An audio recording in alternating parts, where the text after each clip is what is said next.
John Catanzaro. I am at the University of Florida in Jacksonville. Our population is a little bit different than Dr. Okuwale's. I'd say most of our patients' BMIs on average are around 30. Roundtable discussions like this are great because you sort of get tunnel vision when you're, seen with the same thing over and over again, and you really don't learn unless you really watch someone else's experiences. So with that, I really appreciate everybody today that's on here because Thank you. every case is a learning experience. But um, my kind of passion evolved to sort of using the extracellular matrix for the subcutaneous ICD, sort of an out-of-the-box use. And I think part of that has to do with defibrillation itself and how vital defibrillation is. Implant is everything, and I think everybody's made that clear so far, because what you implant is where you're going to go eventually when you do a generator change, or when you have to upsize or upgrade anything. And I think when it comes to the subcutaneous ICD, there's a lot of barriers of defibrillation that we don't necessarily see. Meaning, if we did an MRI or a CT scan of patients, whether it's sternal adipose tissue here seen in the red arrow area, or you can have visceral adipose tissue as well as subcutaneous fat, pericardiac fat, and epicardial fat. All the adipose tissue, especially visceral when compared to epicardial fat, the metabolism is different, but they all serve as barriers of defibrillation. And essentially, the goal is to maintain your vector and to essentially deliver energy in a vector toward the center of left ventricular mass to successfully defibrillate the patient. And if your implant fails to eliminate as much of these barriers of defibrillation as possible, then you run the risk of optimal or the lowest defibrillation threshold that you can get on the day of implant. Now, what happens on the day of implant is certainly different from what happens after the implant, and this is dynamic. And I think for that reason, not only optimizing your procedural technique, but kind of thinking ahead and knowing that if I'm going to get a capsule that's going to be avascular, non-conductive, and be an additional barrier of defibrillation, why wouldn't I set myself up for the most amount of success or the lowest DFT as possible when I go in the future? So even if we look at sternal adipose tissue, studies have shown that 2 to 3 millimeters, if you're not really scraping that bone, that sternum as you go in, if you miss it by 2 to 3 millimeters, there's an exponential increase in your DFT, which is pretty scary. The HRS still recommends the class by consensus DFT checking in subcutaneous ICDs, and I know it's fallen out of vogue by our traditional transvenous ICDs, but I think whenever there is a disruptive technology available, there's a lot that's not going to be known. And at the same time, when you're a first mover, you're going to learn that there are going to be faults within the technology that you're going to really learn as you move into the future. So why use the sub-Q size kangaroo for the SICD? So it's all about the DFT, and the DFT, as everyone knows, is so vitally important because you have to maintain a vector, and you also have to maintain an amount of energy toward that center of LV mass. And all those are influenced by variables are related to patient anatomy, the plan of your implantation, the orientation of your generator, and the position of the coil. So failure to attain either stabilization of the generator to the chest wall can result in an elevated shock impedance. Now, we all use shock impedance these days as a surrogate for a DFT. And in my mind, it would be great if we had data to show that, yes, if my shock impedance is less than 100, as as Boston says, 90% of the time I'll have 90% success in my DFT. So, I think that knowing in your mind that these barriers of defibrillation exist, and if you can avoid them and minimize your defibrillation to get your lowest DFT, you'll be starting out at the head of the race with the fastest speed. Using this novel biodegradable biologic envelope, and specifically a suture orientation, can be used to effectively stabilize the SICD to the chest wall or the rib cage, and also promote tissue regeneration. So you're essentially doing two things. One, you're promoting natural vascularity within the tissue.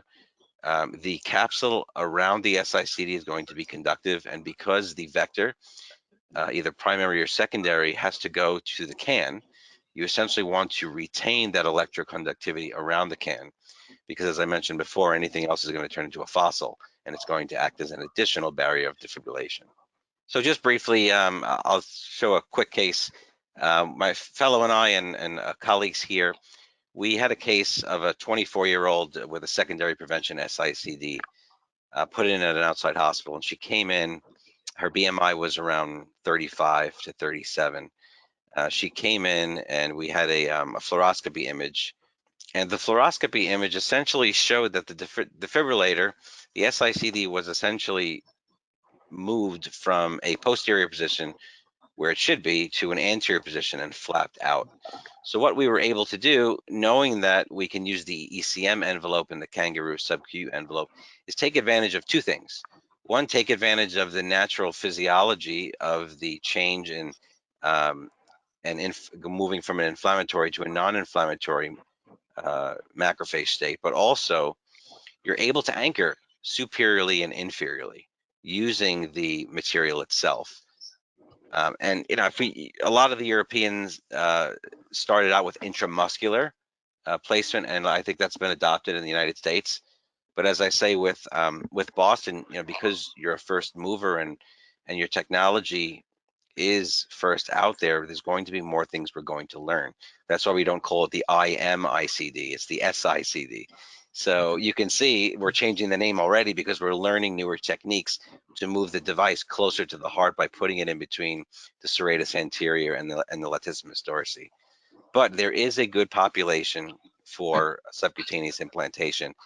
And by using the suture technique, what you're actually doing is you're preserving your vector. So you're preserving your vector, yet at the same time preserving that electroconductive environment around the SICD. That, guess what? You're going to have to go in now, 7, 8 years later, we're seeing new generator changes.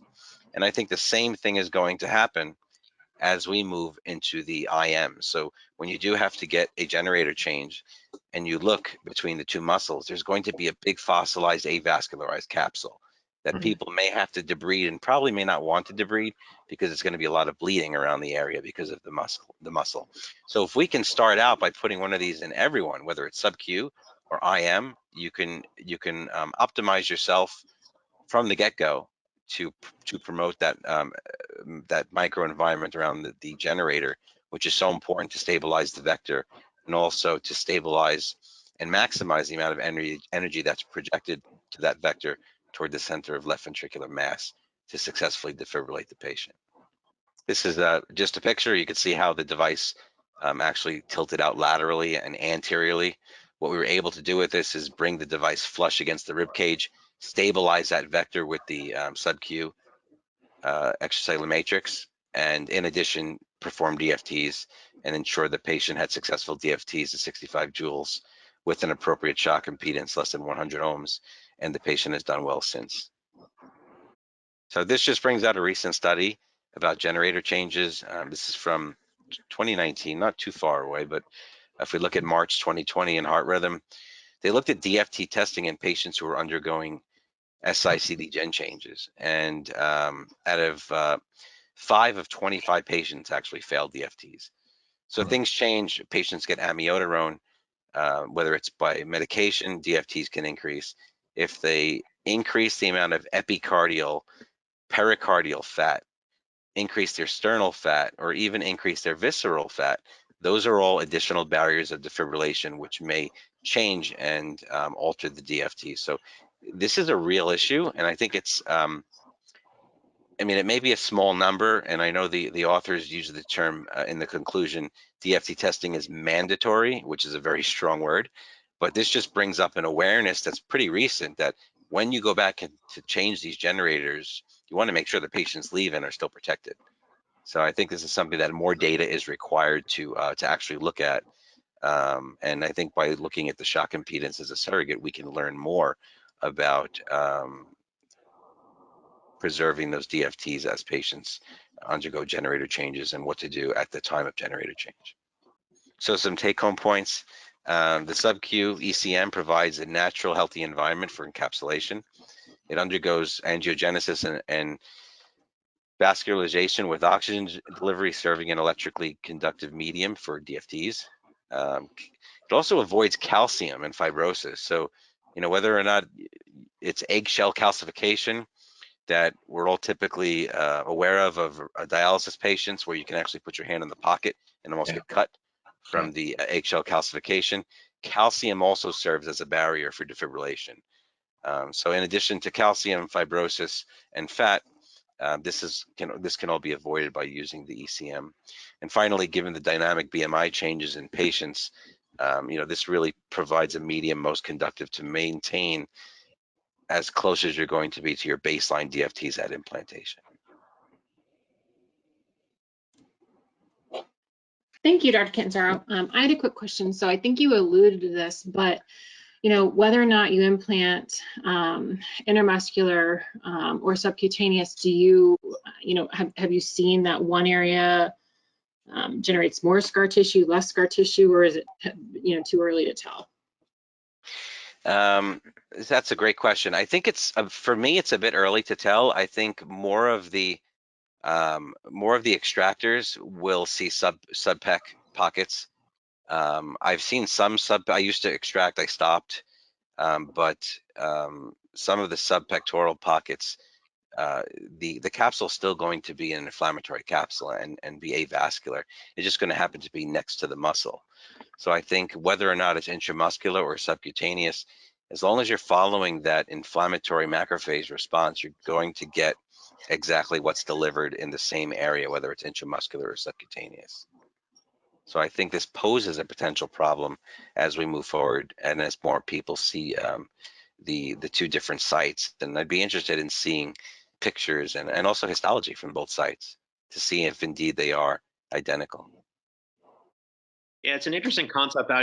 I'm trying to think of how this could be studied, meaning having the absence of a capsule in a subcutaneous or intramuscular, SICD, whether it changes the DFTs and or changes the shock impedance, because every patient's different. And, at the time when you implant, that's not formed. So you're not going to be able to, put a kangaroo in DFT. I mean, you could take it out in DFT, but in the same patient at the same time, but just doing one DFT to the other it's stochastic. So I just don't know how to study it, but it would be an interesting thing to prove in addition to obviously the benefits of using for sub-Qs and kangaroo. It's a no-brainer. I don't know why anyone would ever do it for those incisions are much bigger. Yeah. We same obesity population in Philadelphia as you guys do in Florida and pretty much everywhere in America. So these are really miserable to close when everything is adipose, or the patient that we showed earlier who was super skinny where there's not a lot of tissue there. Unless you have a patient not too big or not too small, these are kind of a bear to close. So I think just from that standpoint, but the DFT concept is an interesting one, which I don't think has been shown before, at least with using something like this. I just don't know how to study it, but I think it would be really interesting to prove. No, I think that's a great idea, and I think that's one of the goals is to try to look into that.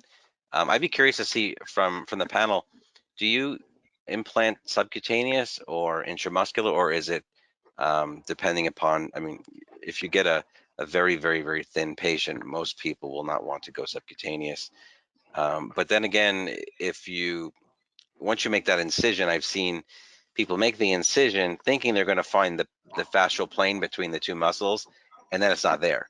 And then it's like, okay, now we have to shift to the subcutaneous route. So I'd be curious to see what your experiences are, whether you start out directly subcutaneous, knowing you're going to put it subcutaneous, or whether or not you go intramuscular and make sort of a more anterior oblique incision rather than a one that's parallel to the rib cage. I mean, my incision for the sub-Q, I mean, because as you pointed out, more so than anything else with the sub-Q devices, the pocket is everything. Because if you have that incision and if you make the pocket and it's not appropriate in terms of location, you are playing catch up at that point in time. I tend to make a small incision just use my fingers to go all the way down till I see the fascia, and then from there create a small enough pocket. And for me, it is infinitely easier to have a pocket that I need to extend out than to have a big one or large one to begin with, and you are trying to essentially fill in that area. However, the point that you made in terms of the two sutures, that's brilliant, because regardless of where you may, regardless of where you may fall short in terms of the pocket itself, if you've located the ideal location, you can now implant and tack down and suture down in that side. And you don't have to use the suture hole that, you know, comes with the sub-Q. It doesn't matter what the positioning is. Yeah. Nice thing. That's brilliant. Yeah, thank you. I appreciate that. Great. I think I saw that before, so I've adopted. We do 50-50. It's really patient dependent. You know, if they're on anticoagulation, they bleed like stink. If you're cutting soul, you know, for the bigger patients, I think it is ideal to get it as close to the, you know, the bone as possible. But we've definitely moved towards a more intramuscular approach at Penn, but we haven't had to change those out yet. So, you know, we only recently started. I haven't done any of those yet either. So in, you know, 8 to 10 years, we'll have to figure out how bad it's going to be. Yeah.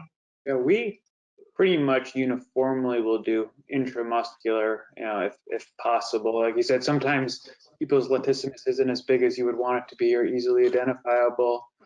But, you know, I think it's like a really interesting application of the kangaroo for the subcutaneous defibrillator, because that study that you showed is like, it's really compelling that, you know, the shock impedances went up, and they, at least reportedly, and we've had a similar experience, you know, can remedy that by doing a capsulectomy. You know, if you get rid of that one factor, their impedances and their DFTs improved. And it really does point that, you know, getting rid of that capsule or preventing that capsule might be helpful.